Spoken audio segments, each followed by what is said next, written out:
Good morning बच्चों। Good morning ma'am. Good morning ma'am. Good morning ma'am. Good morning. चलिए, तो आज हम लोग हमारा चैप्टर 9 कंटिन्यू करेंगे और आपका चैप्टर 9 क्या था? चलिए भाई। आदित्य की पे ये कुछ भी नहीं होना चाहिए, इरेज करिए इसको।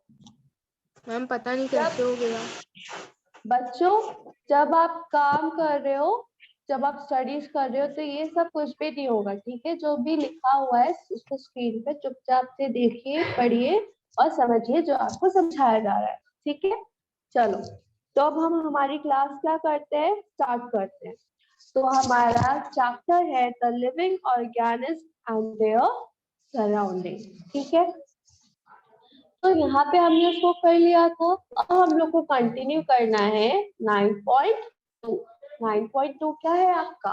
Habitat and adaptation. क्या है आपका ये वाला भी पढ़ 9.2? चुके थे बेटा ये हम लोग को पूरा नहीं हुआ था ना Harsh? Ma'am. Just see and the Jesus a very J वाला मैम। हाँ, थर्ड पैराग्राफ। इस वाले पैराग्राफ तक, थर्ड पैराग्राफ हम लोग को कंप्लीट हो गया था। फोर्थ पैराग्राफ से हम लोग को स्टार्ट करना, यस मैम। ठीक है? चलिए, तो अब हम लोग क्या करते हैं, हमारा फोर्थ पैराग्राफ स्टार्ट करते हैं। चलो हर्ष रीड करो। If their body allow from the heat of the बेटा soil, यहाँ they से let us look next paragraph. Keep their bodies, ये आपके थर्ड पैराग्राफ का है, ठीक है? ये पैराग्राफ हम लोग का we कंप्लीट see हो गया that था। वाला। Let us look at different kinds of fish. अच्छा, स्क्रीन पे let us देखिए। look। हाँ हाँ, मैम, मिल गया। Let us look at different kind of fish. Some of them are shown in figure 9.3. There are so many kind of fish, but do you see that they all have something common about their shape? All the ones shown here have a streamlined shape that we discussed in discuss. chapter 8. This shape helps them move inside water. Fish have training scale on slippery, their bodies. Ma'am क्या? Slippery. इसके shape on their bodies. The scale protect the fish and also help in easy movement through water. In discussed in chapter 8 that fish have fin and tail that help them in change direction and keep their body in water. Giving present in the fish help them to us oxygen dissolved in water.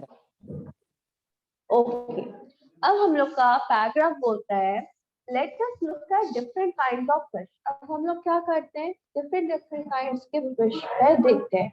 जैसे कि आपको figure 9.3 दिख रहा है ना, different kinds of fish. यहाँ पे आप देख सकते हैं आपको कितनी सारी फिश अलग अलग काइंड्स की दिख रही है। आप लोग कभी एक्वेरियम गए हो? कौन नो कौन मैम। एक्वेरियम गया है मैंने देखा है ना? हाँ, तो आप लोग उसको सर्च भी कर सकते हो। आपको क्या होगा, उसमें आपको ढेर सारी डिफरेंट डिफरेंट काइंड्स की फिशेस आपको शो होगी। There are so many kinds of fish, but do you see that they all have something common about their shape? तो आप क्या कर सकते हो, आप ढेर सारी डिफरेंट डिफरेंट की काइंड्स की फिश, वो फिशेस देख रहे हो, पर उसमें आप ये बोल सकते हो कि सभी फिशेस में क्या है, उस चीज है जो एक कॉमन है। और वो क्या कॉमन है? उनकी बॉडी का shape. All the ones shown here have the streamline shape that was discussed in chapter 8.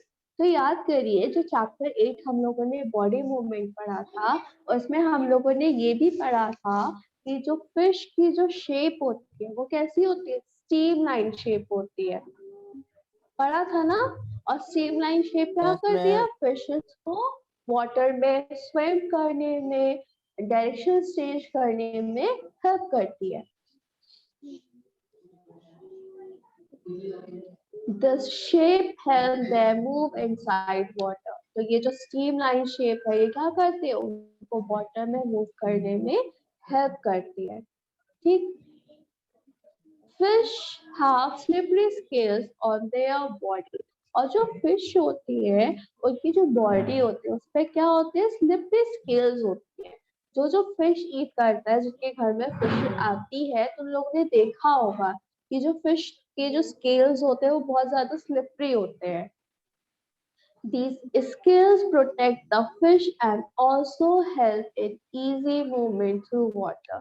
तो ये जो स्केल्स हैं ये क्या करते हैं, फिश को प्रोटेक्ट करते हैं और उसके साथ साथ वाटर में इजीली मूवमेंट करने में भी हेल्प करते हैं। Okay, we discuss in chapter 8, जैसे कि हम लोगों ने chapter 8 में पढ़ा था that fish have flat fins and tails that help them to change direction and keep their body balanced in water. तो chapter 8 में हम लोगों ने ये पढ़ा था कि जो fishes होती हैं उनके fins कैसे होते हैं, फ्लैट होते हैं, उनके पास टेल होती है, तो क्या करती है, उनको डायरेक्शन चेंज करने में और वाटर में उनकी बॉडी को बैलेंस बनाने में क्या करती है, मदद करती है। Gills present in the fish help them to use oxygen dissolved in water. जो भी गिल्स क्या होती हैं, जो जैसे कि आपको पता है कि जो फिश है उनमें गिल्स प्रेजेंट होते हैं। जो गिल्स होते हैं वो क्या करते हैं, जो भी ऑक्सीजन क्या होता है वाटर में डिसॉल्व होता है उसको वो कंज्यूम करते हैं। We see that the features of a fish help is it to live inside water and the features of a camel help it to survive in desert. तो इससे पहले वाला जो पैराग्राफ था उसमें हमने कैमल के बारे में पढ़ा था कि कैमल कैसे डिजर्ट में सरवाइव करता है। अभी हमने पढ़ा कि फिश कैसे वाटर में सरवाइव करती है। तो हम लोग ने ये देखा कि फिश किन किन फीचर्स के साथ में वाटर के अंदर रहती है, कैमल किन किन चीजों के साथ में किस किस फीचर्स के साथ में डेजर्ट में सरवाइव करता है। चलो नेक्स्ट आदित्य, चलिए बेटा रीड करिए। We see that the features of a fish help it to live inside water and the features of a camel help it to survive in a desert. We have taken only 2 examples from a very wide variety of animals and plants that live on the earth. In all this variety of organisms, we will find that they have certain features that help them live in the surroundings in which they are normally found. The presence of specific features or certain habits which enable an organism to live naturally in a place is called adaptation. Adaptation of organisms differ depending on their place of dwelling. That is why a fish with can't live out of water and a camel can't live in sea. The place where organisms live is called habitat. Habitat means a dwelling place, a home.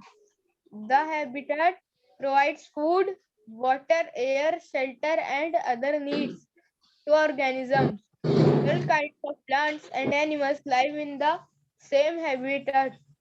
The plants and animals. Okay Aditya, okay अब next आते हैं। We have taken only 2 examples from a very wide variety of animals and plants that live on the earth. तो देखिए अभी तक हम लोग ने क्या करा, जितने भी प्लांट्स और जितने भी एनिमल्स हमारे अर्थ में प्रेजेंट हैं उनमें से हमने 2 एग्जांपल्स लिए। किस किस का एग्जांपल लिया था, एक हमने लिया था कैमल का और एक हमने लिया था फिश का। In all these variety of organisms, we will find that they have certain features that help them live in the surrounding in which they are normally found. तो हम ये बोल सकते हैं कि जो भी हमने वैरायटी ऑफ ऑर्गेनिजम्स हैं वो क्या करते हैं, उनमें कुछ स्पेशल फीचर्स होते हैं जो क्या होते हैं उनके सराउंडिंग के अकॉर्डिंग होते हैं। The presence of a specific feature or certain habits which enable a plant or an animal to live in its surrounding is called adaptation. अगर उन प्लांट या एनिमल्स में कोई स्पेशल फीचर रिप्रेजेंट है जिसकी वजह से क्या हो रहे हैं, वो अपने हैबिटेट में, मतलब कि जहाँ पे वो रह रहे हैं वहां पे वो लोग इजीली सरवाइव कर पा रहे हैं, ठीक है, इसी को बोला जाता है adaptation. Different animals are adapted to their surroundings in different ways. तो जितने भी अलग अलग एनिमल्स हैं उन्होंने क्या करा हुआ है, अलग अलग तरीके से अपने हैबिटेट को अडॉप्ट करा हुआ है। The surrounding where organism live is called a habitat. वो सराउंडिंग जहाँ पे सभी ऑर्गेनिज्म रहते हैं उसको हम लोग बोलते हैं habitat. The organism depends for their food, water, air, shelter and other need on their habitat. जितने भी ऑर्गेनिजम्स होते हैं सब किस पे डिपेंड करते हैं, सब फूड पे, वाटर पे, एयर पे, शेल्टर पे डिपेंड करते हैं। क्यों? ये सारी चीजें क्या है, ये सारी चीजें उनके हैबिटेट पे डिपेंड करती है और इम्पोर्टेंट है। अगर उनको फूड, वाटर, एयर, शेल्टर नहीं मिलेगा तो कोई भी प्लांट, कोई भी एनिमल सर्वाइव नहीं कर सकता। हैबिटेट मीन्स अ ड्वेलिंग प्लेस। हैबिटेट का मतलब होता है ड्वेलिंग प्लेस, मतलब कि हमारा घर। Several kinds of plants and animals may share the same habitat. तो कई सारे टाइप के प्लांट्स और एनिमल्स क्या करते हैं, सेम हैबिटेट को शेयर करते हैं। जैसे कि कोई एक प्लेस है, वहां पे क्या हो रहा है, कई सारे टाइप के प्लांट्स हमको देखने को मिल रहे हैं, कई डिफरेंट टाइप्स के एनिमल्स हम लोग को देखने को मिल रहे हैं, है ना। जैसे कि आप तो फॉरेस्ट में चले जाइए, फॉरेस्ट में आपको क्या मिलता है, अलग अलग प्लांट्स और एनिमल्स देखने को मिलते हैं ना। तो हम लोग ये बोल सकते हैं कि ऐसा हैबिटेट जिसमें क्या करते हैं, प्लांट्स और एनिमल्स शेयर करते हैं। चलो नेक्स्ट, श्रेष्ठ चलो रीड करो अब आप।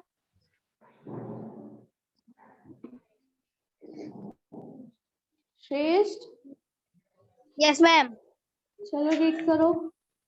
The plant and animals that live on land are said to live in terrestrial terrestrial habits. Some examples of terrestrial habits are forest, grassland, desert,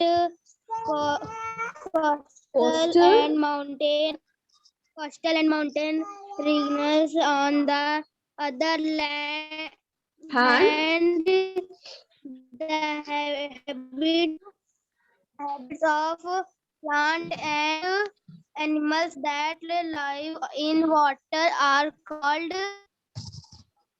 aquatic aquatic They- habits. Lake aquatic habits, lake, river, and ocean are some example of aquatic habits. There are large variation variation terrestrial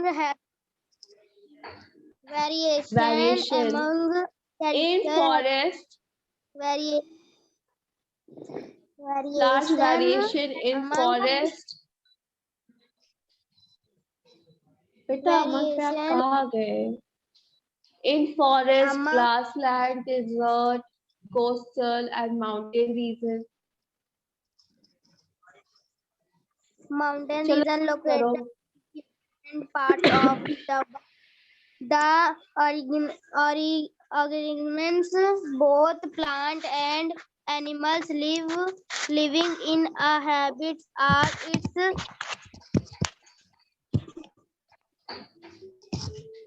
biotic components. The non-living things such as rock, soil, air, and water in the habits constitutes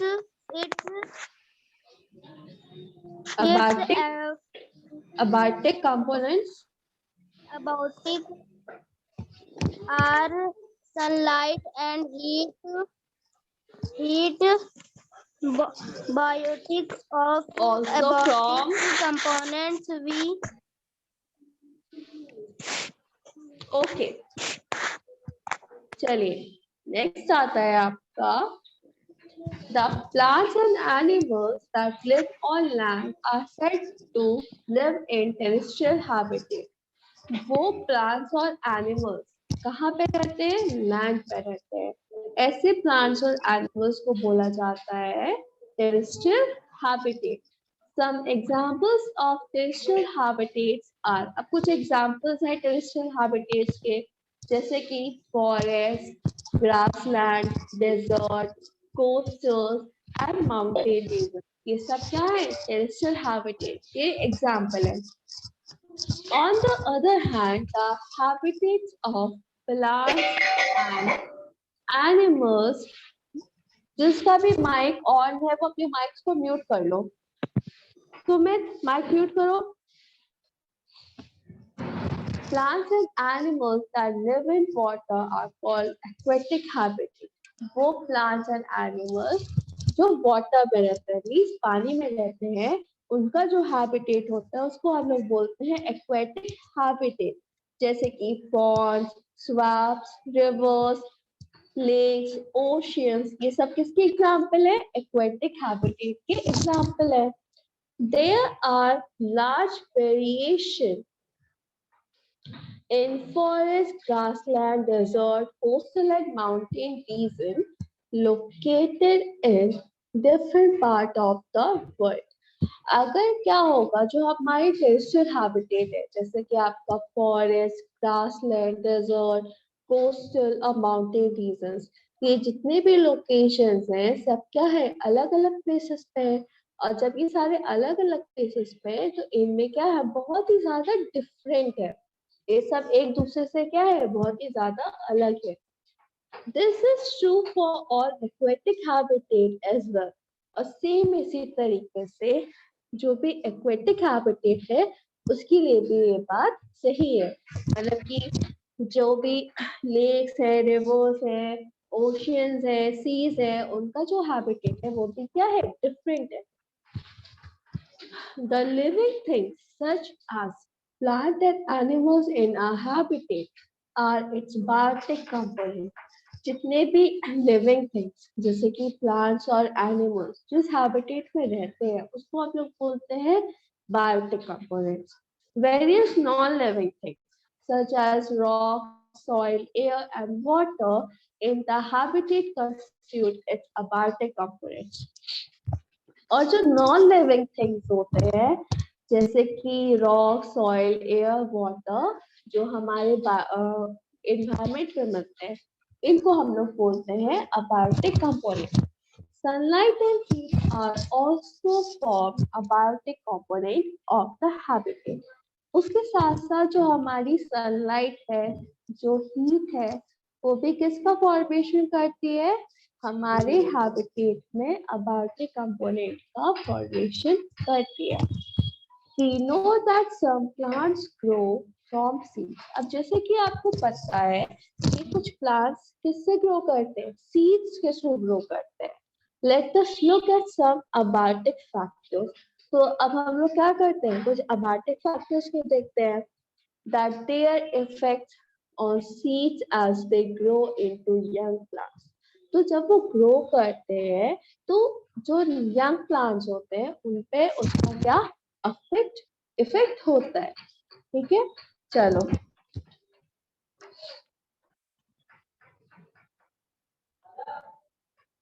Sumit चलो read करो activity 2 से.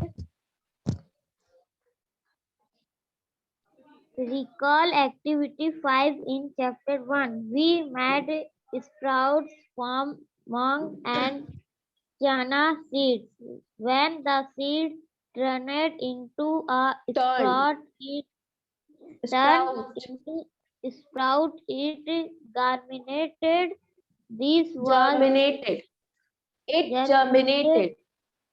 germinated. This was the beginning of a new plant from the seed. Do you find socket seeds called some dry mung seeds? Keep a small heap of seeds aside and soak the rest in water of a day. Divide the soaked seeds into 4 parts. Keep one part completely sub- submerged in Submerged. water. Submerged in water of 3-4 days. Do not disturb the dry seeds and those summer summer submerged in water. Submerged. Keep submerged in water. Keep one part of soaked seeds in a sunny room and another in a completely dark region like a cupboard that does not allow any light to come Allow in. any. Allow Allow any any light.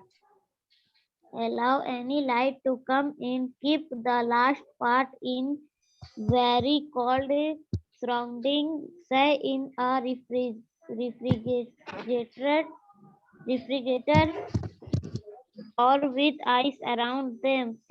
Set these parts to germinated by raising them and draining that Draining. water draining the water every day. What do you notice after a few days? Do the seed in all the 5 parts germinate equally? Do you find Equally. slow equally? Do you find slower or on germination in any of these? Do okay you okay okay, चलिए next अब आपका आता है activity 2। Recall activity 5 in chapter first. तो याद करो जो हम लोग ने चैप्टर फर्स्ट पढ़ा था उसमें हम लोग ने क्या एक्टिविटी देखी थी।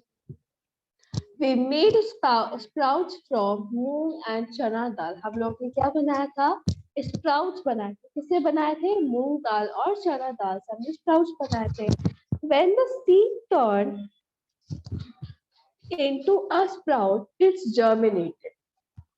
जब भी सीड क्या होती है, टर्न करती है। किसमें टर्न करती है, स्प्राउट्स में टर्न करती है, तो उसको हम लोग बोलते हैं कि सीड अब क्या हो चुका है, जर्मिनेट हो चुका है। This was the beginning of a new plant from the seed। तो ये जब भी सीड जर्मिनेट होती है तो हम क्या बोल सकते हैं, ये क्या है, बिगिनिंग है किसकी, न्यू प्लांट की। मतलब कि उस सीड से अब क्या निकलना स्टार्ट हो रहा है, न्यू प्लांट निकलना स्टार्ट हो रहा है। कलेक्ट सम ड्राइड मूंग सीड्स। सबसे पहले हम लोग क्या करेंगे, कुछ सूखे मूंग सीड्स को कलेक्ट करेंगे। Keep a small hip of seeds aside and soak the rest in water for a day। उसमें से हम क्या करेंगे, कुछ सीड्स को ड्राई निकाल के अलग रख लेंगे और कुछ को क्या करेंगे, पानी में डाल देंगे। Divide the soak seeds into 4 part. तो जो हमने सीड को सोक करा है उनको 4 पार्ट्स में डिवाइड कर देंगे। Keep one part completely submerged in water for 3 to 4 days। जिनमें से क्या करेंगे हम, पार्ट 1 को completely 3 to 4 days में पानी में डाल के रखेंगे। Do not disturb the dry seeds and those submerged in water। जो हमने सीड्स डाले थे पानी में उनको हम लोग बिल्कुल भी डिस्टर्ब नहीं करेंगे। Keep one part of soaked seed in a sunny room and another in a completely dark region, like a cupboard that does not allow any light to come in। तो हम लोग पे क्या करेंगे, जो हमारा एक पार्ट है जिसको हमने वाटर में डाला था उसको हम लोग कहाँ कर देंगे, सन में रख देंगे, जो आपकी सनलाइट होती है वहां पे रख देंगे।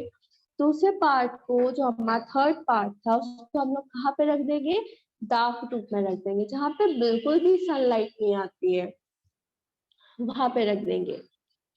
Keep the last part in a very cold surrounding. और जो हम लोग का लास्ट पार्ट था उसको कहाँ रख देंगे, बहुत ही ठंडी जगह पर रख देंगे। जैसे कि हम लोग बोल सकते हैं रेफ्रिजरेटर में या फिर कई ऐसी जगह जो आइस के पास।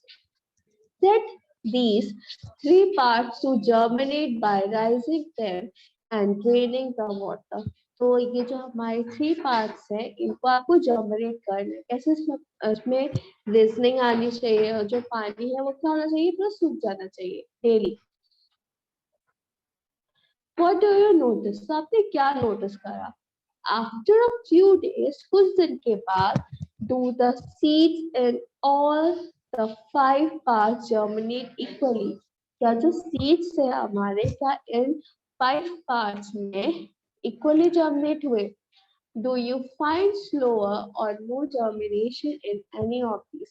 क्या आप इसमें क्या आपने इसमें देखा कि कुछ seeds कैसे germinate कर रहे हैं, बहुत slowly germinate कर रहे हैं, या कुछ germinate ही नहीं कर रहे हैं, है ना? Do you find that abiotic factors like air, water, sunlight, and heat are very important for growth of plants? तो हमने ये पाया जो हमारे abiotic factors हैं, जैसे कि एयर, वाटर, सनलाइट, हीट, ये क्या है, प्लांट की ग्रोथ के लिए बहुत ही ज्यादा इम्पोर्टेंट है। In fact, these abiotic factors are important for all living organisms. तो हम ये बोल सकते हैं कि ये जो abiotic factors हैं ये क्या है, सभी living organisms के लिए important. We find that organisms exist in very cold as well as very hot climates and surroundings. तो हमने ये पाया कि जो भी organisms हैं वो क्या करते हैं, ठंडी जगह उसके साथ साथ जो हॉट क्लाइमेट होते हैं वहां पे भी मिलते हैं। How do they manage to survive? तो वो लोग उस जगह पे कैसे मैनेज कर लेते हैं कि वो वहां पे रह पाते हैं। That is where adaptation comes in. तो यहीं पे क्या होता है, यहीं पे जो आपका वर्ड था adaptation वो आता है। तो जैसे कि हम लोग ने पढ़ा था कि जो adaptation होता है वो क्या होता है कि हम लोग उस माहौल के हिसाब से ढल जाना, कि आप उस माहौल में कैसे रह सकते हो, उसी को बोला जाता है एडाप्टेशन। ठीक है, जैसे कि आगे हम लोगों ने पढ़ा था एडाप्टेशन की डेफिनेशन क्या होती है। यहाँ पे हम लोग ने पढ़ा था ना, the presence of specific feature of certain habits which enable a plant or an animal to live in a surrounding is called adaptation, right? Yes, ma'am. Adaptation does not take place in a short time. जो भी adaptation होता है वो क्या होता है, छोटे समय में नहीं हो पाता। Over thousands of years, the abiotic factors of a season change. उसके लिए क्या होता है, thousands of years लग जाते हैं कि हम क्या कर सकते हैं, उस क्लाइमेट के अकॉर्डिंग अपने आप को हम लोग क्या कर सकते हैं, ढाल सकते हैं। मतलब कि उस क्लाइमेट के अकॉर्डिंग हम लोग अपने आप को कैसे सरवाइव कर ले। Those animals which cannot adapt to these changes die out. तो वो एनिमल्स जो क्या कर पाते हैं, इन अडेप्टेशंस के थ्रू नहीं सरवाइव कर पाते, उस अडेप्टेशन को अडॉप्ट नहीं कर पाते, तो वो क्या होते हैं, मर जाते हैं। And only the adapted one survive. और जो सिर्फ अडॉप्ट कर लेते हैं वही क्या करते हैं, सरवाइव कर पाते हैं। Animals adapt to different abiotic factors in different ways. जो एनिमल्स होते हैं वो क्या करते हैं, अलग अलग तरीके से abiotic factors को अडॉप्ट करते हैं। The result is variety of organisms present in different habitats. तो जो इसका रिजल्ट है वो क्या होगा, वो हमें किसमें शो होगा कि कैसे जो ऑर्गेनिजम्स हैं वो डिफरेंट हैबिटेट में सर्वाइव करते हैं। Let us look at some habitat. The abiotic factor of these and the adaptation of animals of these habitat. तो अब हम लोग यहाँ पे क्या करने जा रहे हैं कि एनिमल्स किस तरीके से abiotic factors में अडॉप्ट कर रहे हैं, कैसे वो लोग अपने हैबिटेट में रह रहे हैं, उसको हम लोग पढ़ते हैं। तो अब आता है हमारा journey through different habitat. Okay, तो इसमें आता है देखिए जो आपके हैबिटेट आते हैं वो आता है टेरेस्ट्रियल हैबिटेट। टेरेस्ट्रियल हैबिटेट आता है, उसके बाद में फिर आता है आपका एक्वेटिक हैबिटेट। एक्वेटिक हैबिटेट आते हैं, दो हैबिटेट्स आते हैं आपके, टेरेस्ट्रियल हैबिटेट और एक्वेटिक हैबिटेट। अब टेरेस्ट्रियल हैबिटेट में कौन कौन से रीजंस होते हैं? डेजर्ट होता है, फिर होता है माउंटेन, फिर कौन सा होता है माउंटेन के बाद? ग्रासलैंड। ये आपके हो गए टेरेस्ट्रियल हैबिटेट। अब एक्वेटिक हैबिटेट में कौन कौन सा है? ओशियंस है, पॉन्ड्स एंड लेक्स है ना। ये आपके हो गए किसमें? एक्वेटिक हैबिटेट में। तो जो आप जब हमारी नेक्स्ट क्लास होगी तो उसमें हम लोग किसके बारे में पढ़ेंगे? कैसे जो एनिमल्स हैं, right, a journey to different habitat, कैसे जो एनिमल्स हैं वो डिफरेंट डिफरेंट हैबिटेट्स में सरवाइव कर पाते हैं। ओके, सबको ये चीज, इतनी चीज समझ में आ गई अच्छे से? Yes ma'am. तो सब लोग अब क्या करेंगे, जितना आज पढ़ाया गया है सब लोग अच्छे से रीड करेंगे और क्या करेंगे, समझेंगे चैप्टर को। Okay, yes yes ma'am. Yes, ma'am. Okay, thank you students. Thank you Thank you, ma'am. ma'am.